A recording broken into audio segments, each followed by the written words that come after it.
Hide and seek tayo guys. Pahanap namin si Gal. Wait.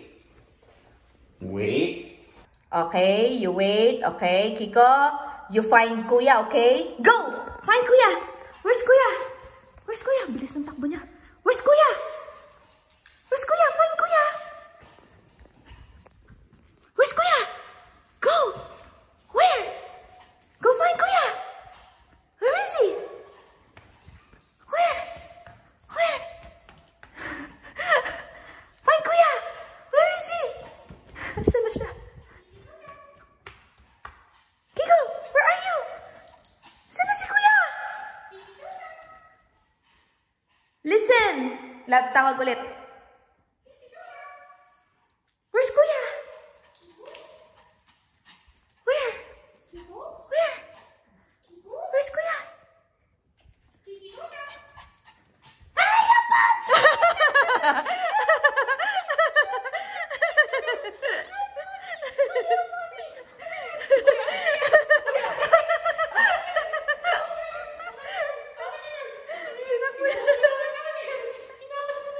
Tinakbo niya na.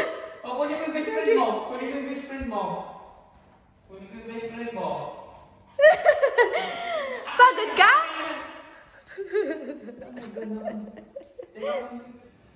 Guys, ang yabang. First time magluluto dito. Lutuin natin ay munggo.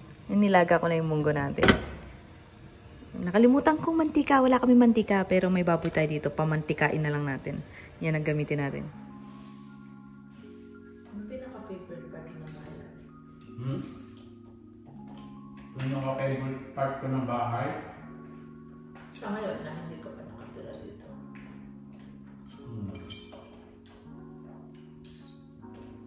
Itong dining. Kasi maliwanag. Yeah. Ako ito. Itong sala? Kasi? Dati doon sa mga kumpitahan.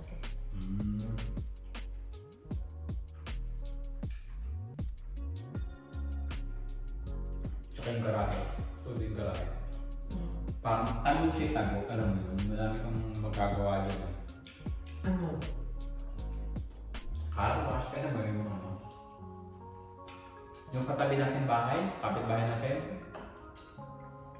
Di ba meron siyang parang lumang sasakyan na vintage? Parang inaayos niya. Sa doon ang pasok. Magandang ito sasakyan pang kapitbahay natin. Ay, Kapitbahay. ako ba ano? Kapitbahay? Kasi dapat sasakyan niya sa harap na, di ba? Ano ba na anda? Dami na sasakyan lang. Maraming tao dyan na. Baka malalaki ng mga teenager na. Baka.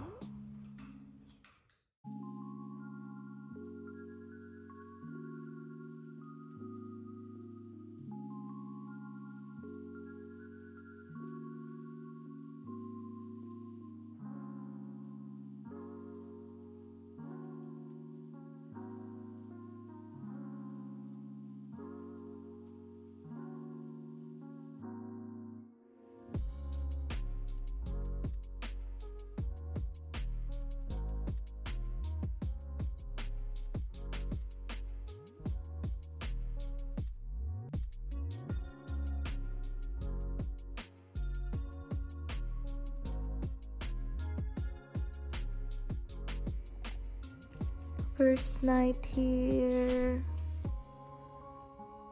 Oh, praise God. Thank you.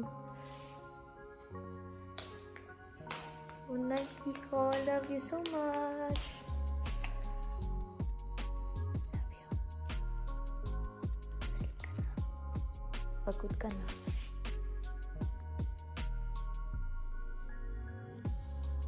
Our view for tonight. Binidyo talaga, no? Gusto ko lang maalala yung moment na ganito yung itsura ng kwarto namin ngayong unang gabi namin dito sa bahay. Grabe, may bahay na kami, Lord.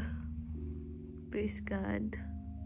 Talaga, sobra-sobra. Wala akong ibang masabi kundi praise God.